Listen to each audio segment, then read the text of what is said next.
আমার সবচেয়ে বড় ভুল ছিল আমার হাসব্যান্ডকে বিয়ে করানো। ভাই এটা তোমরা আমাকে দেখে সবাই শিক্ষা নাও। সতীন কোনোদিনও আপন হয় না। চল আখির পেইন উঠছে এখন হসপিটালে যেতে হবে। এই নামের ডক্টর, নার্স সবার সাথে আমি ঝগড়া করছি যে কেন এখন ওকে সিজার করতেছেন না। তারা একটা কথাই বলতেছে যে এই রক্ত না হলে সিজার করতে পারবো না। কারণ আখির রক্ত নাকি নাই। অথচ ওর শুরু থেকে আমরা জানি ওর রক্ত খুব ভালো। আমার রক্ত শূন্যতা ছিল বাট যখন ওর প্রেগন্যান্সি টেস্ট মানে চেকআপ চলছে তখন বলছে ওর রক্ত ভালো। তো আমি যখন এটা শুনতে পারি যে রক্ত নাই, ও কষ্ট পাচ্ছে, ওর পেইন উঠে গেছে।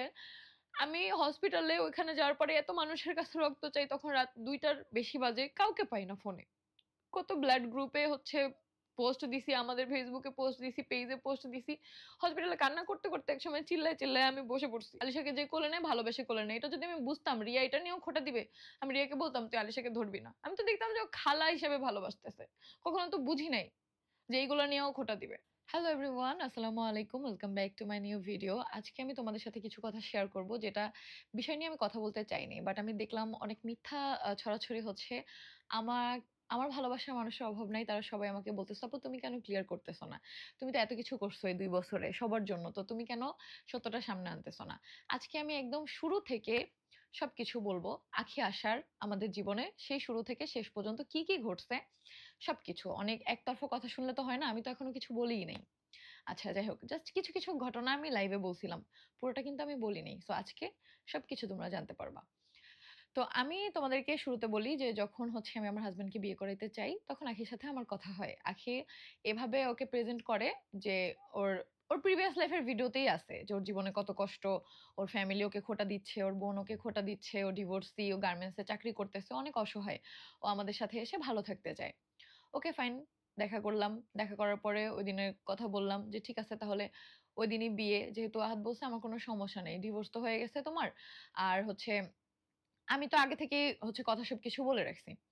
পরে ওইদিন বিয়ে হয়। কিন্তু সে যেভাবে বলে জোর করে, ভাই তার বয়স ২৫ বছর। সে আমার থেকে ৭ মাসের বড়।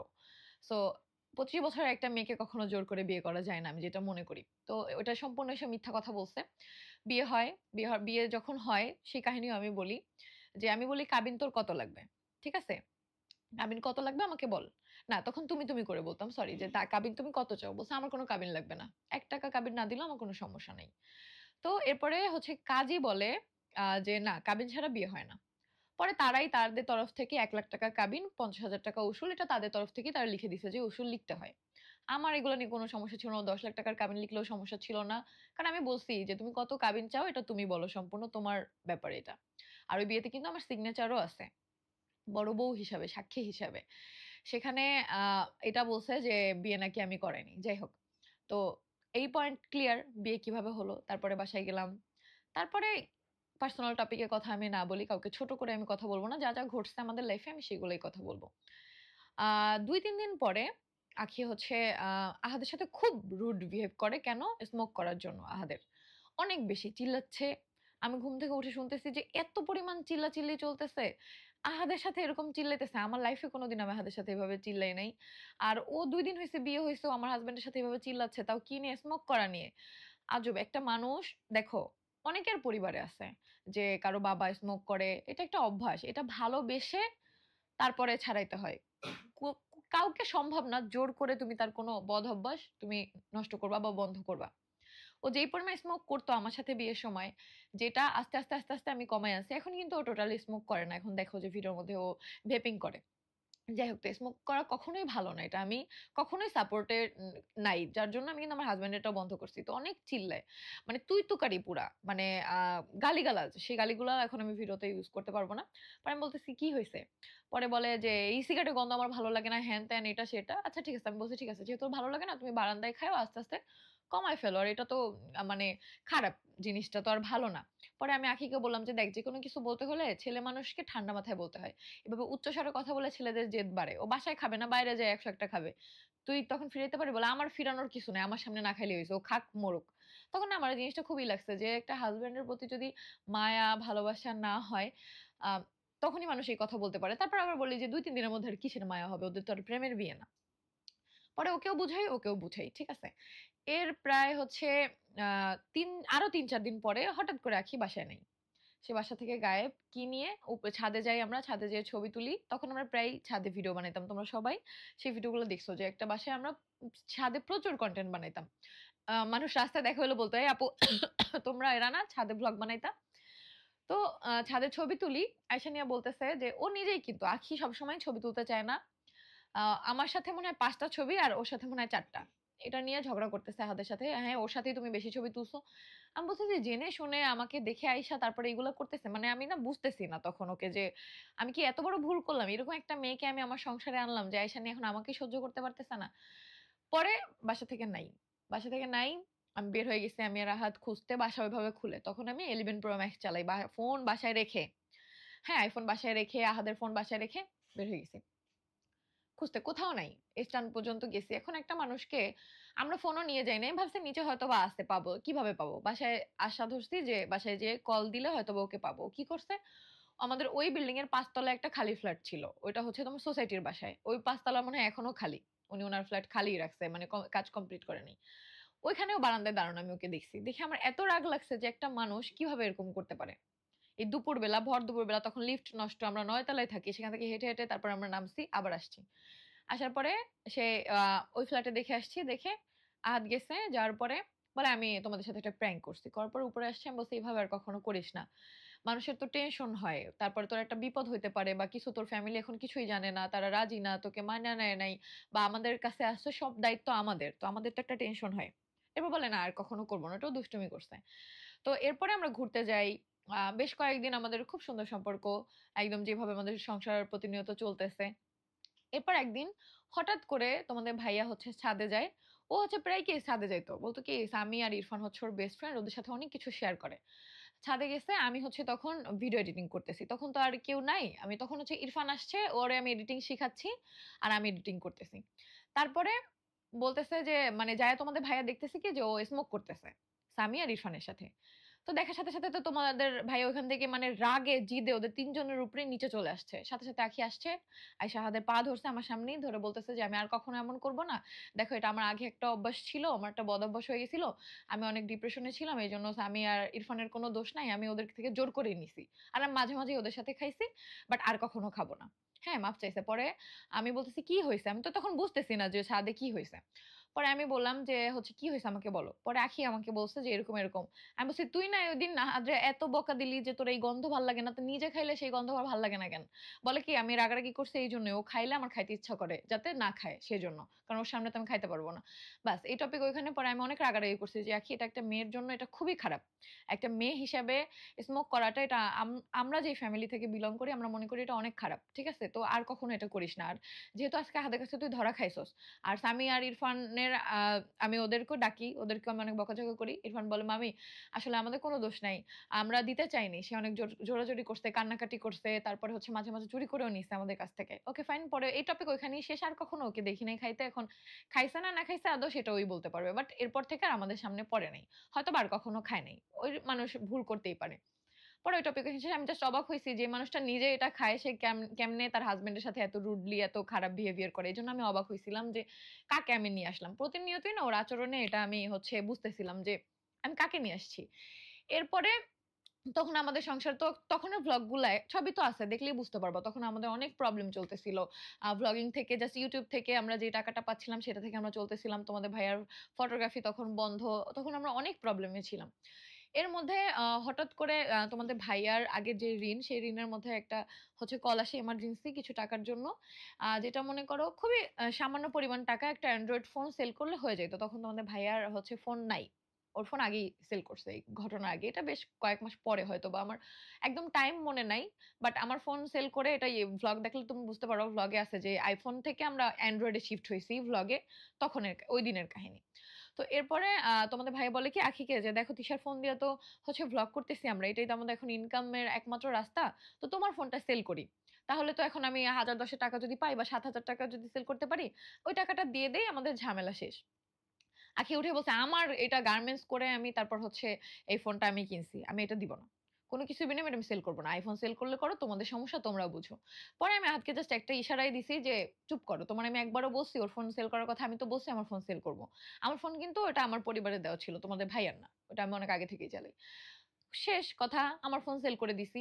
তারপরে কি করছি? আমার ফোন সেল করে আমি তোমাদের ভাই ওখান থেকে টাকা রেখে, যেহেতু এটা iPhone, এটা তো একটা ভালো দামে আমরা সেল করতে পারছি। তারপরে একটা আমরা ২৩,০০০ না কত টাকায় একটা হচ্ছে টেকনোর ফোন কিনি আরিফ মামার মাধ্যমে। তাও পুরো টাকাটা ওকে তখন দেই না, ২৫,০০০ টাকায়। ওকে হচ্ছে ১৫,০০০ টাকা দেই মেবি। আর iPhone-টা ওর কাছেই সেল করি, আমাদের এই যে ভাইগনা আরিফের কাছে। আর হচ্ছে বাকি টাকা আমরা পরে দিব। এটা বলি। এটা আমরা প্রতি মাসে ২,০০০, ২,০০০ করে দিছি। আমাদেরকে অনেক হেল্প করছে। এজন্যই কিন্তু এখনো ওদেরকে এত ভালোবাসি। কারণ বিপদের সময় যে বলে না একটা কথা, একটা আঙ্গুল জাগাইলে ওইটা সারা জীবন মানে মনে থাকে বা মনে রাখা উচিত। আমরা নিমক হারাম না ভাই, তাই মনে রাখি। তো এরপরে দেখো ওইখান থেকে আখির প্রতি অনেকটা আমার কষ্ট চলে আসছিল যে শুধুমাত্র ফোনটা আমার দেখে না। আমরা iPhone দিয়ে ভ্লগিং করতাম। ক্যামেরা কোয়ালিটি বেটার হইতো। এটা সবাই জানো। Android এর থেকে iPhone এর কোয়ালিটি ভালো। তারপরেও কিছু বলি নাই। এটা ওর পার্সোনাল ব্যাপার। সমস্যা নেই। ও সেল করে নাই, সেটা ওর ব্যাপার। তো ও কিন্তু আমাদের পাশে কখনোই ছিল না। তখন ওর ফোনটা সেল করলে কিন্তু আমরা iPhone দিয়ে ভ্লগিং ই করতে পারতাম। আমার ফোন আমি চালাইতাম কম। ওটা তো ভ্লগিং এর কাজেই হচ্ছে সবসময় ইউজ হইতো, সবসময়। আমার এডিটিং করা বলো সবকিছু তো আমিই করছি। ৩ বছরে কোনদিন বলতে পারবে না আখি নিজে কোনো কিছু করছে। সেটা যারা আমাদের প্রতিনিয়ত ভ্লগ দেখো তারা সবাই এখনো বলো। তো এরপরে আমরা ওই ফোন দিয়ে চলছি। তারপরে হচ্ছে প্রেগন্যান্ট হই। প্রেগন্যান্ট হওয়ার পরে মানে তোমাদের ভাইয়া হচ্ছে আখি আসার আগে থেকেই আমাদের বিয়ের পর থেকে বেবি নিতে চাচ্ছিল। বাট আমি বেবি নিতে চাচ্ছিলাম না। কারণ হচ্ছে আমার সন্তান আমার থেকে দূরে।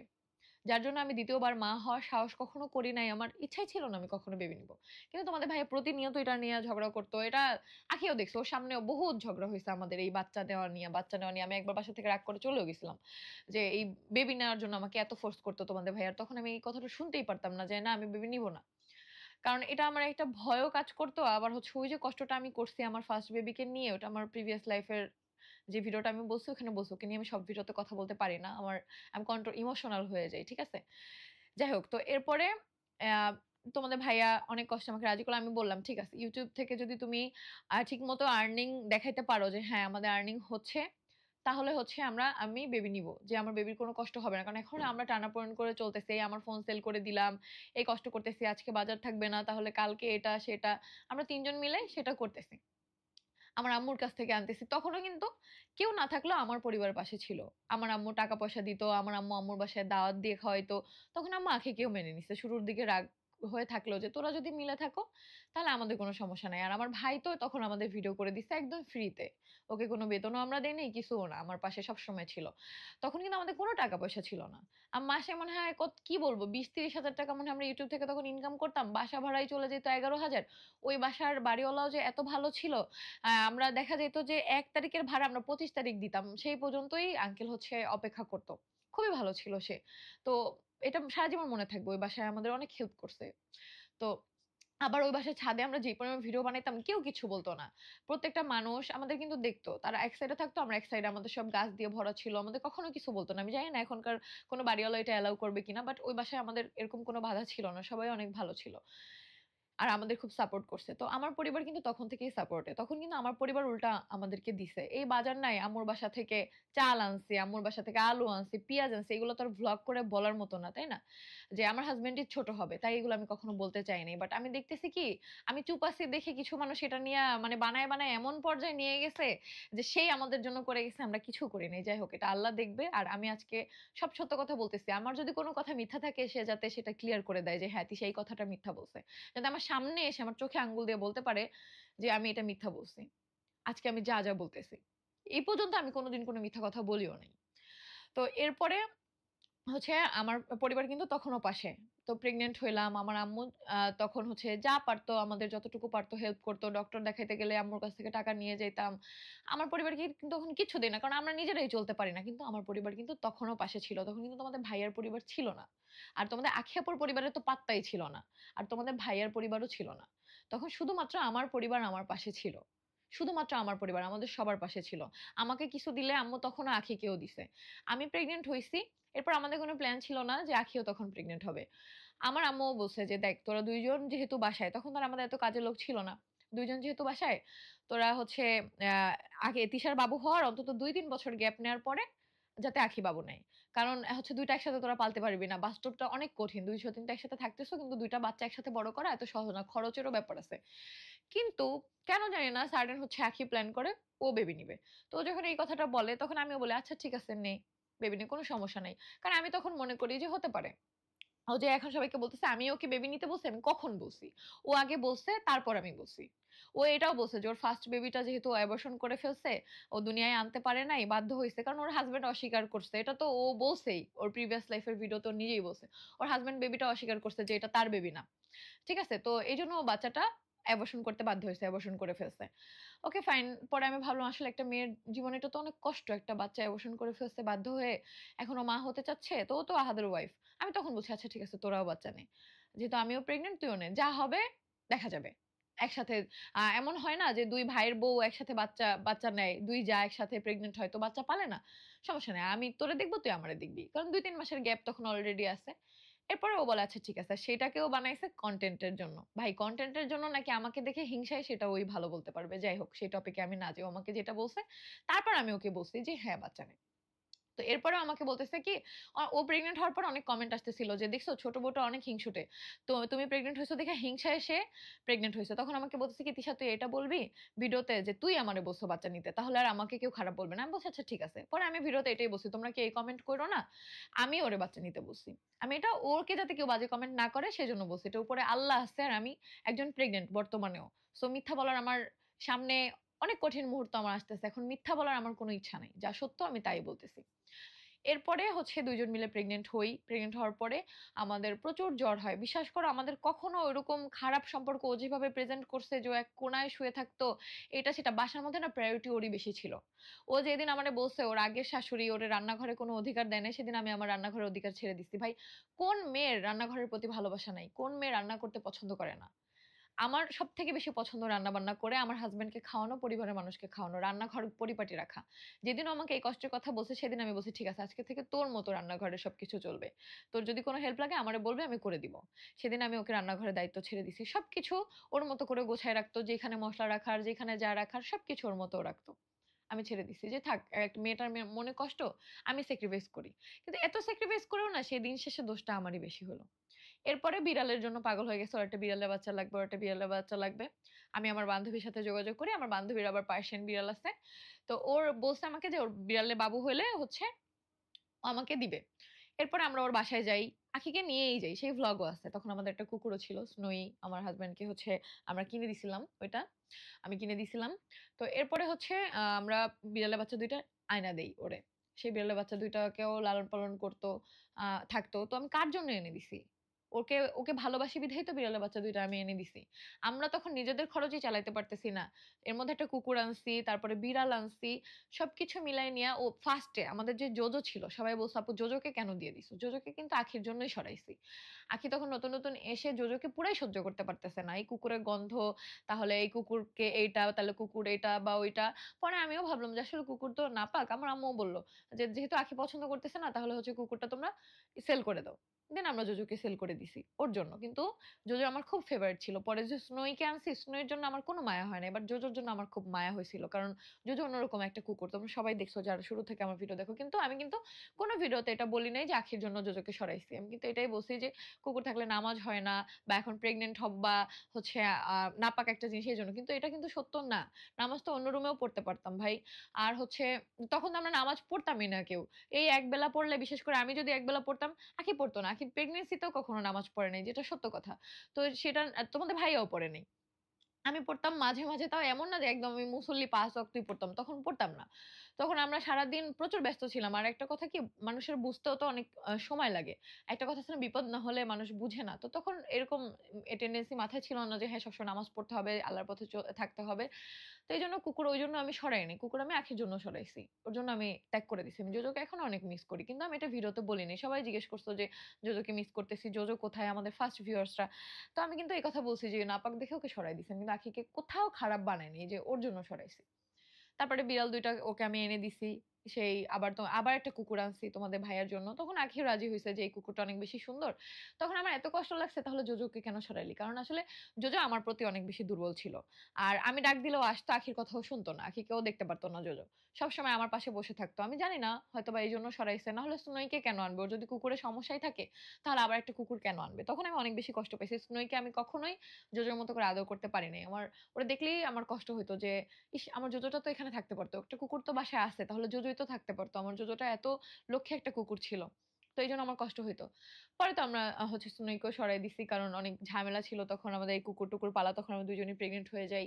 তারপরে বিড়ালও হচ্ছে তোমাদের আঁখি আপু অ্যাডপশন এ দিয়ে দেয়। কারণ তখন প্রেগন্যান্ট আর প্রেগন্যান্সি নিয়ে হচ্ছে ২-৩ বেলা বিড়ালকে খাবার দেওয়া। আর যেহেতু সব খাবার ওই দিত। তো ও বিড়াল খুব পছন্দ করত। খুব।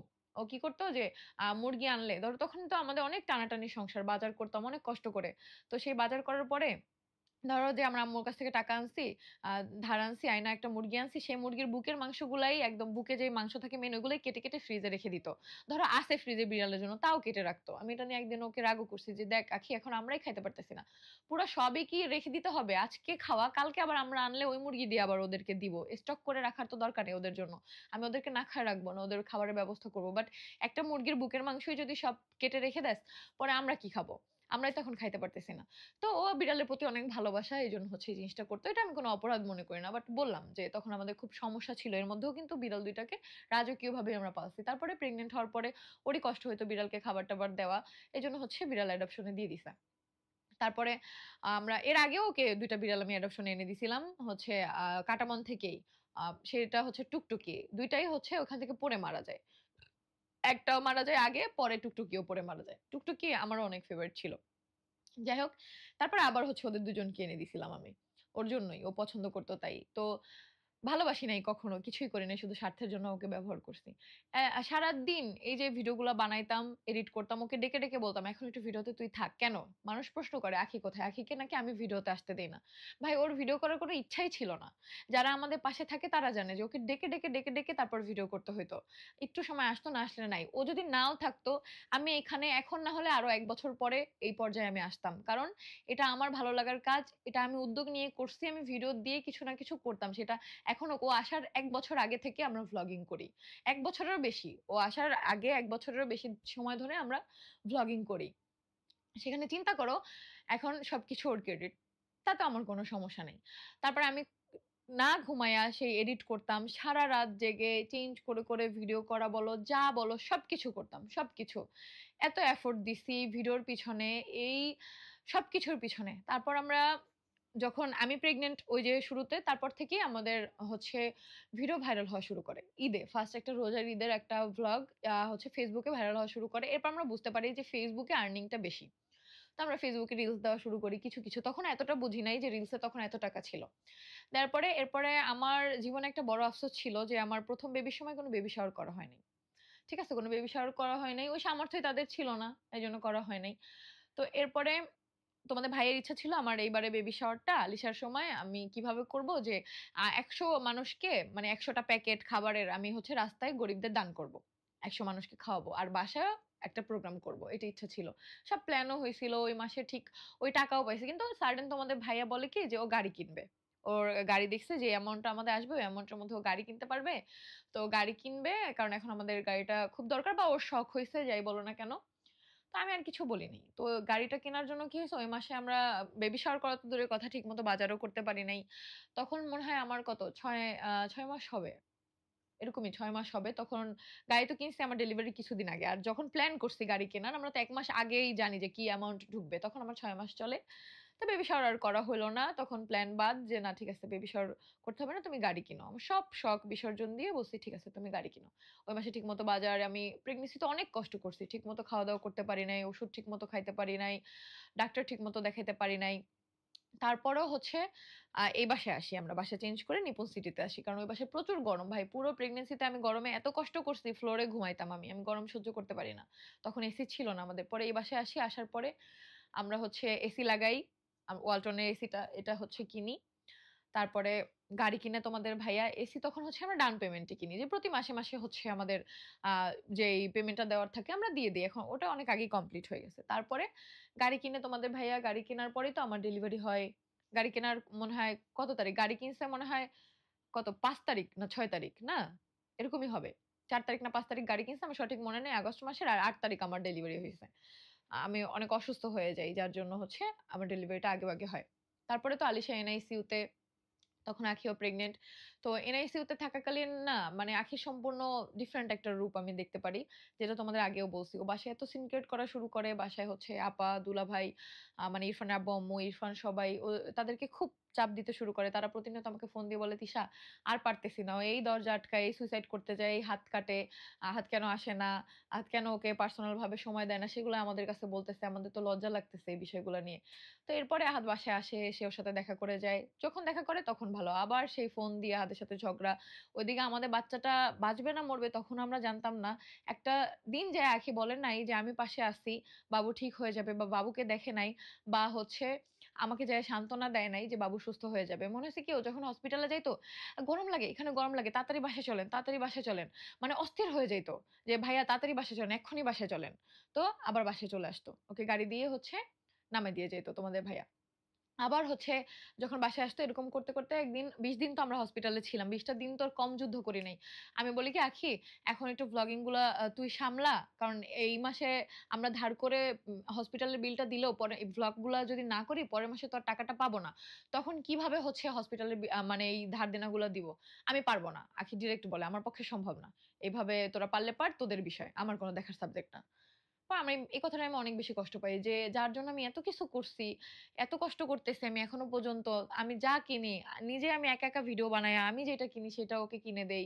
আমি যেটা খাই তার থেকে বেশি ও খায়। এটা ভ্লগেও তোমরা সবাই দেখছো। এটা শুধুমাত্র এমন না মোটা হইলেই মানুষ বেশি খায়। ও খেতে পছন্দ করত। মাশাআল্লাহ যেটা ওর রিজিকে ছিল সেটাও খাইতো। তারপরও হচ্ছে বাসার মধ্যে ধরো আমি সবকিছু খাইতে পারি না। আর প্রেগন্যান্সিতে টোটালি আমি কিছু খাইতে পারতাম না। আমি শুকায় কি হয়ে গেছিলাম আলিশার সময়। আমাকে স্যালাইন দিয়ে রাখতো। তো তার মধ্যে যদি আপা আমার জন্য কখনো স্পেশাল কিছু নিয়ে আসতো। আর ধরো ওর জন্য কড়াইতে রাখা আছে, আমার জন্য বেড়ে নিয়ে আসছে। ওটা নিয়ে ও ফুলে বসে থাকতো। তখন আপা বলত, "তুমি তো সবই খাও আখি। তুমি তো ভাত খাওয়া চলতেছে, সবকিছু খাওয়া চলতেছে। তিশা তো খাচ্ছে না, ও তো পারতেছে না। ও কোন কিছু গন্ধতেই বমি, বমি করে দিচ্ছে। আর আখি কোনদিনও বমি করে নাই।" সবার প্রেগন্যান্সি জার্নি সেম থাকে না। তারপরেও ওই জিনিসটা আমার সাথে খুব হিংসা করত। আমাকে কেউ ভালোবাসলে ভাই আমি আপারে নিয়ে আমি একসাথে টিভিতে নাটক দেখতাম সারাদিন। কখনো আপাকে ছাড়া আমি থাকতাম না। এতটা আমি ভালোবাসছি। আমি সবার সাথে মিশুক। আমি সবার সাথে মিশছি। তো সেটা কি আমার অপরাধ? যে তুমি মিশতে পারো নাই, সেটা তোমার ব্যর্থতা। যে তুমি তাদের মন জয় করতে পারো নাই, সেটা আমার ব্যর্থতা না। তারপরে তো হচ্ছে হসপিটালের কাহিনী গেল। এরপরে আমার বেস্ট ফ্রেন্ড আসছে। তো বলতেছে যে, "কি হইছে বাসায়?" পরে আমি বললাম, "দোস্ত" আমার সাথে তো যে দেখা করতে আসতো আমি তো তখন মানসিকভাবে এমন মানে ট্রমাটাইজ হয়ে গেছি। অন্যের বাচ্চা যখন ব্রেস্ট ফিডিং করাইতাম আমি বাচ্চা রেখে দিতে চাইতাম। হ্যাঁ? যে আমি হচ্ছে ওকে দিব না, ও আমার বেবি। আমি ওকে রেখে দিতে চাইতাম। এরকম আমি ট্রমাটাইজ হয়ে গেছিলাম। সেখানে যখন ফোন দিয়েও মানসিক চাপ দিত তো আমার বেস্ট ফ্রেন্ড আসছে আমি কান্না করে দিছি। এই কাহিনী, আখি এগুলো করতেছে। তো আমার বেস্ট ফ্রেন্ড বলতেছে, "তোরে আগেই বলছিলাম যে কোন থার্ড পারসন ভিতরে আনিস না।" তো ও সবসময় আমাকে বলে। কালকেও কথা হইছে সেম কথাটাই বলছে। তো আমি বলছি কি যে, "দেখ দোস্ত আইনা ফেলছি। তুই একটু বাসায় যা। ওরে একটু বুঝা। ও তো প্রেগন্যান্ট। এখন যদি এইসব পাগলামি করে বাচ্চাটার উপরে তো সেই এফেক্ট যাবে। আমরা তো এখন হসপিটালে দৌড়াইতেছি। সেই সকালে, দুপুরে, সন্ধ্যায় কখন ডক্টর ডাকবে, কখন একটা আপডেট দিবে সেটার কোনো ঠিক নেই। আর তোমাদের ভাইয়া দৌড়ের উপরে থাকে বাবুকে নিয়ে। আর আমার আম্মু আমার পাশে ছিল।" টোটালি হসপিটালে আমার মা না থাকলে আর আমার হাসব্যান্ড আমার পাশে না থাকলে আমি হয়তোবা কান্না করতে, করতে সেলাই মানে ছিঁড়ে মরে যাইতাম। তখন আমার নতুন সিজার হইছে জাস্ট। শুধুমাত্র এই ২ টা মানুষের সাপোর্টের জন্য, উপরে আল্লাহ, যার জন্য আমি সুস্থ ছিলাম। তারপরে এই বাসায় এই ঝগড়াঝাটি, আপা, ভাইয়া আর আখি ৩ জন মিলে রান্না পর্যন্ত করে হসপিটালে পাঠাইতো না। আমরা কিনে ওখান থেকে তারপর খাইতাম। আমি কি খাইতাম? হসপিটাল থেকে যেই খাবারটা দিত ওটা ঝাল ছাড়া ওইটা আমি খাইতাম। এরকম কাহিনী। আম্মু বাসায় যেয়ে সে আমার ছোট ভাইকে নিয়ে আমার আম্মু হসপিটালের ফ্লোরে থাকছে। যে হচ্ছে তোশক বিছাইয়া। তারপর থাকছে। তারপরেও আমার আম্মু আমার পাশে থাকছে। কারণ আম্মু না থাকলে আমাকে কেউ থামাইতে পারত না, কেউ কন্ট্রোল করতে পারত না। আমার ভাই থাকছে, ইরফান থাকছে। ইরফান বেঞ্চে ঘুমাইয়া তারপর আলিশাকে পাহারা দিছে। আখি কোন একটা ঘন্টা যেয়ে থাকে নাই। ১০ মিনিট থেকেও পাগল হয়ে যেত। এটা হসপিটালের সবাইও জানে। আমাকে প্রশ্ন করতো, "আপনার সতীন কখনো আসে না?"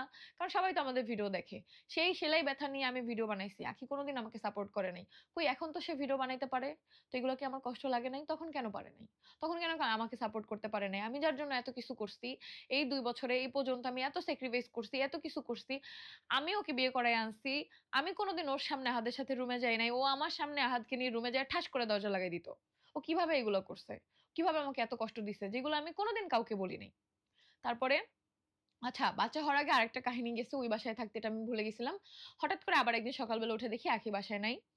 বাসায় নাই ২ টা ড্রেস হচ্ছে নাই। আমার ২ টা ড্রেসই হচ্ছে বাসায় নাই। ওর কালার গুলা না, আমার কালার গুলা ও নিয়ে গেছে। তা আমি কল দিছি, "আখি তুই কই?" আমি চলে আসছি, আমি তোদের সাথে থাকবো না, এভাবে আমার পক্ষে থাকা সম্ভব না। আমি বলছি আচ্ছা গেছোস, ভালো কথা, আমার ড্রেস নিয়ে গেছোস কেন? হাত তোরে আমার সেম সেম কিনে দিছে, তোরগুলো নিয়ে যাইতি, আমার যেগুলো ভালো লাগছে আমি সেগুলো নিয়ে আসছি। আমি বলি আচ্ছা ঠিক আছে। তারপর আমি বলছি কি যে আখি দেখ, এইভাবে তো হয় না, সামনাসামনি আয়, একটা কথা বলে সমাধান কর, তুই না থাকলে ডিভোর্স কর দুইজন মিলে, কারণ আমিও এইভাবে তোদের সম্পর্কটা নিতে পারতেছি না। 2 দিন পর পর তুই বাসা থেকে বের হয়ে যাস, 2 দিন পর পর তোদের ঝগড়া, এটা নিয়ে ঝগড়া, ওটা নিয়ে ঝগড়া, আমারও ভালো লাগতেছে না। পরেও বাসায় আসে, আসার পরে আহাদারও কথা বলে, আবার সবকিছু ঠিক হয়ে যায়। ঠিক আছে, ওরা আলাদা কথা বলে, আবার সে থাকবে। পরে আমি আচ্ছা ঠিক আছে। তাহলে এই কাহিনী করবি না। এই যাওয়া আসা এগুলো ভালো লাগে না। এরপরে একদম প্রেগন্যান্ট হওয়া পর্যন্ত, বাবু হওয়া পর্যন্ত আর কোথাও যাই নাই কখনো। তারপর তো হচ্ছে আলিশা হওয়ার পর থেকে আলহামদুলিল্লাহ, আলিশা যেই মাসে হয়েছে তার পরের মাসেই আমাদের সবথেকে বড় অ্যামাউন্ট ঢুকছে। ফেসবুকে। ওই যে আমি ভ্লগ গুলো তখন দিছি। তখন আমি কান্না করে আমার কান্না চলে আসতো তখন। ওই ভ্লগ গুলো আমি যখন ভয়েস ওভার দিতাম আমার মেয়েকে নিয়ে, তখন আমার কান্না চলে আসতো অটোমেটিক্যালি কষ্টে, যে আমি কার জন্য কি করতেছি? টাকাগুলো তো আখিও সমান ভাগ নিচ্ছে। তাহলে ও কেন একটু সাপোর্ট করতেছে না? আমি কাকে আমাদের সংসারে আনলাম? যাই হোক, তো এরপরে আমি হচ্ছে আলিশাকে নিয়ে ১৪ দিনের দিন হচ্ছে ২০ দিনের দিন, ১৪ দিনের দিন ওকে কেবিনে দেয়। তখন আখি কখনো ওকে দেখতে যায় নাই। একদিন মনে হয় গেছিল এই ৭ দিনের মধ্যে, যেয়ে দেখে আবার চলে আসছে। ওর হসপিটালে ভালো লাগে না। তো আমি এটা নিয়ে কিছু কখনো বলিনি। প্রেগন্যান্ট হয়তোবা আমি ওর জায়গায় থাকলে, আয়াস যদি তখন এনআইসিইউ তে থাকতো, আমি মনে হয় এনআইসিইউ র সামনেই বসে থাকতাম হয়তোবা। আমি জানি না। বাট আমার মনের টান সেটা বলে। তো এরপরে ও সেটা করে নাই। হয়তোবা ওর আমার জন্য ওই মায়া নাই, তাই করে নাই। কারণ সবার তো আর সবার জন্য সমান মায়া থাকে না। তারপর বাসায় আসি। বাসায় আসার পরে হচ্ছে আ ও তখন হসপিটালে হচ্ছে আমার ফ্রেন্ডের ফ্রেন্ড, আমার বেস্ট ফ্রেন্ডের ফ্রেন্ড আরিফ, ওর সাথে পরিচয় হয়। আরিফও বাসায় আসে। তখন কি হয়, আমাদের গাড়িটা আমরা হচ্ছে বন্ধক রেখে আমরা এনআইসিইউ তে ৳৭,০০,০০০ বিল হয়। কই থেকে যে আমরা জোগাড় করে সেই টাকা দেই, শুধুমাত্র আমার পরিবার আর আমার হাসব্যান্ড জানে। আর তখন ওই এনআইসিইউ তে বাবু তখন থেকে আমার শ্বশুর-শাশুড়ি আমাদের সাথে যোগাযোগ করছে। আমার ননাসও আমাদের সাথে যোগাযোগ করছে। ওই আলিশা এনআইসিইউ তে এই অবস্থা দেখে। যেহেতু রক্তের টান, তাদের নাতনি, তখন যোগাযোগ করছে। এর আগ পর্যন্ত করে নাই। তারপর আর আখির পরিবার তখনও করে নাই। আখির পরিবার হচ্ছে এরপর আরো পরে করছে। তারপরে হচ্ছে আমরা করছি। আখি প্রেগন্যান্সির সময় ওর আম্মুকে ফোন দিছিল। ওর আম্মু অনেক বকাবকি করে ওকে ফোন রেখে দিছে। তারপর আমার আম্মু যেয়ে ওকে সান্ত্বনা দিছে। আমার আম্মু যা করণীয় মা হিসেবে তাই করছে। সে আমার আম্মুকে নিয়েও যেসব কথা বলছে, যাই হোক সেগুলো আল্লাহ দেখবে। তারপরে ও হচ্ছে আমরা বাসায় আসি। বাসায় আসার পরে ওই আরিফ তখন থেকে আমাদের এখানে জব নেয়। সেই আরিফ মৌ দেখলাম আমাকে নিয়ে লাইভ করলো, আবার লাইভ ডিলিটও করলো। সেটা আমি দেখলাম যে ওদের বিয়ে দেওয়াটাই আমার ভুল ছিল। আমি সবকিছু আজকে বলব। মৌ আরিফের কাহিনী যা, আমি জানি না ভিডিওটা আমি রাখবো নাকি পরে আমার ডিলিট করতে হবে। তারপর আমি আজকে সবকিছু তোমাদের বলব। ১ মিনিটের জন্য হলেও তোমরা সব সত্যটা জানো। তারপর যা হয় হবে। I don't care। বাট আমি চুপ করে থাকব না। তো এরপরে হচ্ছে আমরা বাসায় আসি। আরিফ ঐদিন থেকেই আমাদের বাসায় থাকে। পরে তোমাদের ভাইয়া বলে, "তাহলে তুই জব কর।" ৳৫,০০০ বেতনে ওকে জব দেওয়া হয় আমাদের এখানে, যে সিনেমাটোগ্রাফার হিসাবে। ও তখন ভিডিওর কিচ্ছু পারে না। ও ফোন ঠিকমতো ধরে কিভাবে সেটাই জানে না। আমরা সবকিছু ওকে শিখিয়ে নিছি। তাও ৳৫,০০০ সেলারি ধরছি। অন্য কোনো মানুষ হলে বলতো, "আগে শিখবি, তারপর থাকা, খাওয়া সব আমাদের এখানে, সেলারি পর্যন্ত আমাদের এখানে।" তো এরপরে আমাদের বাসায় থাকা শুরু করলো। তারপর আমরা এই বাসায় হচ্ছে আ বাবু কে নিয়ে আসার মনে হয় ৩-৪ দিন পরে একটা বুয়াকে আনি আমরা। ওই বুয়া হচ্ছে মানে আগে বড়লোকই ছিল। তখন আরকি কিছু সমস্যার জন্য গরিব হয়ে গেছিল। এজন্য আমাদের বাসায় কাজে আসে। তো কাজে আসার পরে উনার একদিন হাত পুড়ে যায়। হাত পুড়ে যাওয়ার পরে উম আ আম আমি বলে দেই যে, "আর কাপড়-চোপড় ধুইতে হবে না।" কিন্তু আখি বলে, "হাত পুড়ুক, যা পুড়ুক দেখার সাবজেক্ট না, আপনার ধুইতেই হবে।" তখন আমার আম্মু আখিকে বলে যে, "দেখ আখি, তুই প্রেগন্যান্ট। এখন মানুষের সাথে এই ধরনের ব্যবহার করতে হয় না মা। সামনে তোর ডেলিভারি, কার অভিশাপ লাগে বলা যায় না।" কিন্তু ও আসলেই কখনো কোনো কাজের মানুষের সাথে ভালো ব্যবহার করত না। কখনোই না। সবাইকে খুব ছোট করে দেখত যে ও বাসার মালকিন আর ওরা হচ্ছে কাজের মানুষ। যেটা সত্য আমি সেটা বলতেছি একদমই। তো এরপরে ওই আন্টিকে হচ্ছে কি হতো, আন্টি এক জায়গায় বসলে উঠে আর কাজ করতে পারত না। তো আন্টি ঐদিনের ওর ওই ব্যবহারের পরে ফোন করে বলে দেয় সে আর আসবে না। পরে আমি বলি যে, "দেখ কত কষ্ট করে একটা কাজের মানুষ খুঁজে পাওয়া যায় না।" তারপরে আলিশা তখন ছোট। আমি ওকে ধরতেও পারি না। আমার আম্মুকে, আমার ছোট ভাইকে তোমাদের ভাইয়া আমাদের বাসায় নিয়ে আসে। পরে আলিশাকে আমার আম্মু পালে। সেই আমার বাসার সার্ভেন্ট, আন্টি যেই রুমে থাকে, হেল্পিং হ্যান্ড আমাদের আন্টি, সেই রুমের ফ্লোরে আমার আম্মু থাকছে। আন্টি থাকছে খাটে, আন্টি খাটে ঘুমাইছে, আম্মু ফ্লোরে ঘুমাইছে। আমার ভাইকে নিয়ে। তারপর আমার মেয়েকে পালছে। আমরা যা খাইছি তাই আম্মু খাইছে। না খাইয়া থাকছে, আমাদের সাথে কষ্ট করছে। তারপরও আলিশাকে রাখছে। আমি একটু সুস্থ হয়ে বাইরে গেছি, ভিডিও করছি, ভ্লগ করছি। সবকিছু এডিটিং করছি আমি যাতে আমার কাজে ফোকাস করতে পারি। আমার আম্মু আমার সন্তানকে রাখছে। আমার আম্মুর স্বার্থের জন্য আমার আম্মু থাকে না। আমার আম্মুর বাসা তো তখন নেয়াই ছিল। আমার আম্মু আর আমার ছোট ভাইকে নিয়ে কষ্ট করে ফ্লোরে থাকছে আলিশাকে রাখার জন্য। ৬ মাস আলিশাকে এভাবে আমার আম্মু পালসে ৬ মাস। তখন তো আমরা এই বাসা থেকে চেঞ্জ করে আমরা সোসাইটিতে বড় বাসায় নেই। কারণ যেহেতু তখন আম্মু চলে আসছে, আম্মু ফ্লোরে থাকতেছে, আমার এটা ভাল লাগতেছে না। তারপর হচ্ছে এই বাসায় থাকাকালীন আমরা ফার্নিচার বানাইতে দেই।